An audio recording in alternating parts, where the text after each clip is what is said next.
les exportations vers les États-Unis, ça représente quoi pour votre business? Nous, on fait 10% d'export et dans ces 10% d'export, on a 50% aux États-Unis.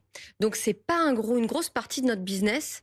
Mais visiblement, dans tout ce que j'entends, c'est que j'aurais envie d'offrir un slip à Trump pour qu'il apprécie la qualité du Vous Made l'avez in pas déjà France. fait? XXL. Non, mais en vrai, peut-être qu'en fait, c'est la bonne et vraie question, qu'il se rende compte qu'il va priver, en tout cas, ses habitants de produits français. Mais non, mais qu'ils commandent. Vous et souriez, qu'ils mais ont j'ai l'impression que ça l'habitude rire jaune d'acheter. quand même, parce que Mais certes, bien c'est peut-être sûr. pas la majorité de vos exportations. Non, Enfin, enfin, vous priveriez d'un marché, vous Je seriez suis privé d'un marché. sidérée déjà de la brutalité des échanges. Vraiment, c'est fou. Vous dites, il va se faire rattraper.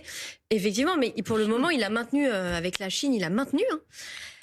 Donc il est là. 50%, oui, bien sûr. Alors, moi, c'est ce que j'ai déjà dit. Je pense que notre client, il est très favorable à acheter du slip français, qu'on mette 50% ou 100%, il continuera d'acheter du slip français parce qu'il nous achète pour les valeurs qu'on porte, l'engagement, l'emploi qu'on représente sur le territoire.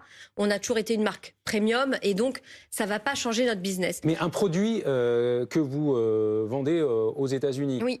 il passerait à combien? Il passerait Et quelle stratégie choisiriez-vous? Est-ce que vous renieriez sur vos marges ou est-ce que vous presque envie assumeriez de vendre beaucoup plus cher avec 50% de douane, de je droits de pense qu'au douane? démarrage des discussions, j'étais très claire en disant non, on gardera le même prix et notre client va nous suivre. Et je pense que presque par insolence, Ça vous coûte donc. Oui, ça me coûte ou pas parce que le client, je vais le vendre plus cher. Un slip à 20 €, il passera à 30 €. Il passerait à 30 €. Mais je suis pas inquiète là-dessus. Notre client, il achèterait 30 €. Avant, notre slip était à 40 €. On a divisé nos prix par deux l'année dernière. Donc, il serait quand même très, très abordable par rapport à notre histoire.